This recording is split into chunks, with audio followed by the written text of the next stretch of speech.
Today's episode is brought to you by the Daily Gardener Friday newsletter. You can sign up for the newsletter over at thedailygardener.org. Hi there and welcome to The Daily Gardener, a podcast about garden history and literature. I'm your host, Jennifer Ebling, and today is February 24th. Today in garden history, we celebrate the birthday of Joseph Banks, the English naturalist, botanist, and patron of the natural sciences. He was born on this day, February 24th, in 1743. Joseph is best known for his study of Australian flora and fauna and his role as the botanist on board the Endeavour with Captain James Cook. Before returning to England, Cook worried that the Endeavour wouldn't make it around the Cape of Good Hope. In a fateful decision, Cook brought the ship to Batavia, a Dutch colony, to fortify his boat. But Batavia was rife with malaria and dysentery, and as a result, Cook lost 38 of his crew members. Joseph and fellow botanist Daniel Solander became gravely ill, but they managed to survive. And even as they battled back from illness, they still went out and collected specimens. As gardeners, we owe a great debt to Joseph. When he returned to England, it was Joseph Banks who advised George III to create the Royal Botanic Garden, Kew. And in 1778, when Linnaeus died, Joseph acted with haste to buy Linnaeus's belongings on behalf of the Linnaeus Society. When the King of Sweden realized that Linnaeus's legacy was no longer in the country, he sent a fast ship in pursuit of the precious cargo, all of Linnaeus's works and writings. But Joseph was too quick, and that's how Linnaeus's collection came to reside in London at the Linnaeus Society's Burlington House, and not in Sweden. Earlier this month, there was breaking news about the ship that took Joseph Banks to Australia, that first voyage that he took. It turns out that the HMS Endeavour was discovered at the bottom of Newport Harbor in the United States. Now, you might be wondering, as I did, how Endeavour came to rest there. Well, it turns out that in 1778, 35 years after the Endeavour brought Joseph Banks and Captain Cook to Australia, she was sold. And so the HMS Endeavour ended up getting renamed, and the ship was called Lord Sandwich. And then during the Revolutionary War, the British deliberately sunk her off the coast of Rhode Island. And that's the story. And today is the birthday of Steve Jobs. He was born in 1955 on this day, and of course, he was the founder of Apple. Steve was a lover of simplicity and elegance, and he once said that the most sublime thing I've ever seen are the gardens around Kyoto. To Steve, the ultimate Kyoto garden was Saihoji, and most people still today would agree with him. The dreamlike Saihoji garden was created by a Zen priest, poet, calligrapher, and gardener named Muso Soseki in the 14th century during the Kamakura period. The Saihoji temple is affectionately called the Kokodera, or the moss temple, which is a reference to the over 120 moss species that are found in the Saihoji garden. Now, Steve Jobs wasn't the only celebrity that found Zen at Saihoji. David Bowie was also a huge fan. And when it came to design, there's a Steve Jobs quote that garden designers should pay attention to, and it goes like this. Design is a funny word. Some people think it means how it looks, but if you dig deeper, it's really how it works. And it was on this day, February 24th, in 1963, that the Anniston Star, out of Anniston, Alabama, published a little retrospective on the adventures of Joseph Rock, the great Austrian-American botanist and explorer. He had passed away almost 3 months earlier in Honolulu at 79. Joseph was born in Austria, but he ended up immigrating to the United States, and he eventually settled in Hawaii, where he was beloved. He became Hawaii's first official botanist, and just before he died, the University of Hawaii granted Joseph an honorary Doctor of Science degree. But from a gardening standpoint, Joseph Rock introduced so many plants that we know and love today. He introduced blight-resistant chestnut trees to America. He also brought us more than 700 species of rhododendron. Some of his original rhododendron seeds were successfully grown in the Golden Gate Park in San Francisco, where they caused a bit of a sensation. Joseph spent much of his adult life, more than 20 years, in southwestern China, and there were many instances where he was the first explorer to enter many of the locations that he visited. Joseph became so embedded in the country of China that there were many times that his counterparts thought that he might have died in the Tibetan or Yunnan mountains. And so it was on this day that the Anniston Star shared a few of Joseph's most hair-raising adventures, including this little story that the newspaper called Night Amid Coffins. Here's what they wrote. 2 of Dr. Rock's expeditions from 1923 to 1924 and from 1927 to 1930 were sponsored by the National Geographic Society. Reporting on the first of these in September of 1925, National Geographic magazine said that Rock was trapped by bandits in the funeral chamber of an old temple in a small settlement north of Yunnan Phu.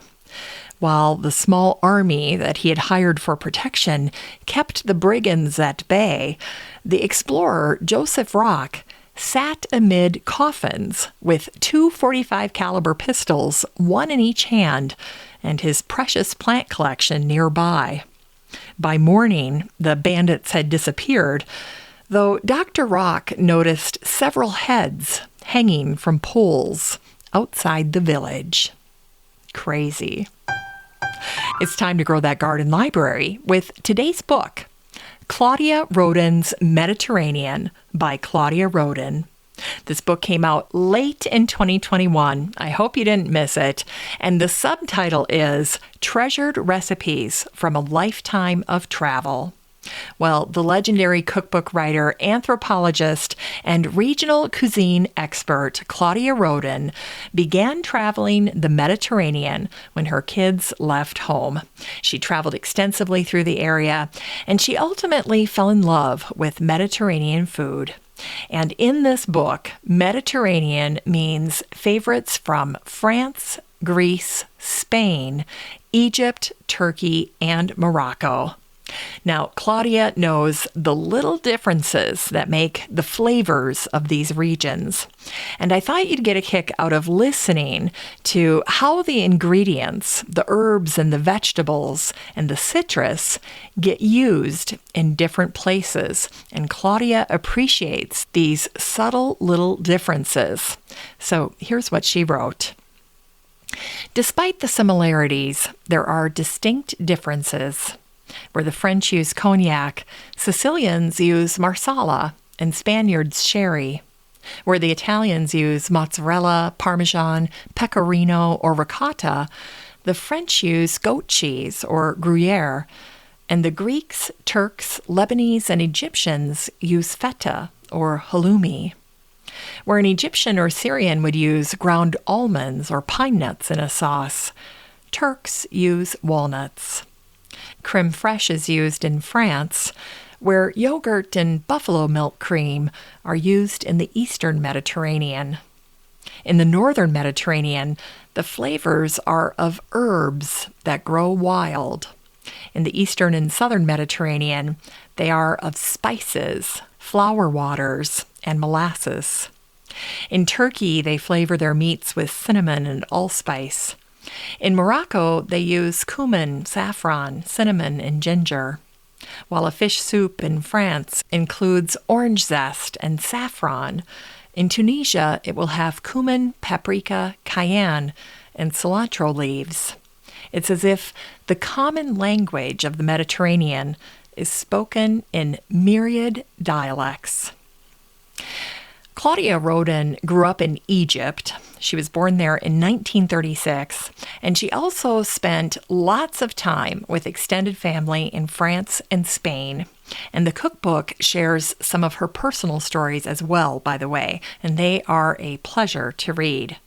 Claudia's dishes are a little bit of everything, simple to sophisticated, but the recipes take center stage and they speak for themselves, and they're magnified, by the way, by spectacular photography. You're going to get hungry just looking at those pictures. Now, the recipes range the gamut from appetizers to desserts, and I thought I would share a little list with you. This is not a comprehensive list by any means, but let's get started here. So there's focaccia, tapenade, fresh goat cheese with herbs and olives, roasted cheese polenta cubes, green olive, walnut, and pomegranate salad. There's a yogurt soup with orzo and chickpeas. That's perfect for summer. Hot chilled cream of beet and yogurt soup. Interesting combination. Citrus salad with greens. Winter arugula with pancetta and grapes. Roasted celery root, sweet potato, and carrot with tarragon vinaigrette. Potato omelet, chicken with grapes, chicken with apricots and pistachios, just to name a few. Fabulous cookbook. This book is 321 pages of what Joseph Pla called cooking, the landscape in a saucepan. You can get a copy of Claudia Roden's Mediterranean by Claudia Roden and support the show using the Amazon link in today's show notes for around $25. Finally, we end the show today with today's Botanic Spark featuring the birth of Mary Eleanor Bowes. She was the English Countess of Strathmore, the grandmother of John Bowes, and the ancestor to the late Queen Mother. And she was born on this day, February 24th, in 1749. After her father died when she was 11, Lady Eleanor became the wealthiest and most educated woman in England. After the death of her first husband, Lady Eleanor was tricked into marrying a man who abused her nearly to death more than once. But before this torturous time in her life, she loved learning, she loved collecting, and she loved botany. Her father had created an amazing garden at the family's beloved Gibbside estate in Northumberland. And for Lady Eleanor, botany was not only a genuine passion, but a way, I think, to help her stay connected to her father and his legacy. Lady Eleanor was very interested in plant exploration and the latest plant discoveries, and she had hothouses installed at Gibbside and at another house called Stanley House, which happened to be near the Chelsea Physic Garden. Now, given her great interest in the latest and greatest plants, it's not a surprise to learn that Lady Eleanor hired the Scottish botanist William Patterson to collect plants on the Cape of Good Hope in South Africa during 4 expeditions between 1777 and 1779. And what I found most fascinating are the ways that Lady Eleanor came up with to showcase her love of botany. First, around 1780, Lady Eleanor commissioned a very special mahogany botany cabinet, and it featured long drawers that were accessed on the side of the cabinet, and it was there that she kept her dry specimens. Now, that side panel of the cabinet flipped down, and that created a little desktop, and then it made it possible for her to access those drawers. Now, the front of the cabinet was adorned with holly swags and then 7 medallion cameos that had the heads of great men on them, like Shakespeare and Alexander Pope. Now, the cabinet also had a bottom shelf that would have had a lead-lined tray for plants. And then the lead-lined legs of the cabinet had little taps on them, and they would have held water. The water could have been used for the live plants that were sitting on the tray, or even perhaps the humidity somehow helped preserve the dried specimens. Historians aren't quite sure. But obviously, the combination of water and wood never works well. But nonetheless, that was the original idea. And up until the 1850s, the cabinet was known to hold some of Lady Eleanor's most prized herbarium specimens. But then sadly, after her death, they were lost to time when the cabinet was sold. Now, the other unique botanical element that Lady Eleanor enjoyed was an adorable little plant theater at Gibbside.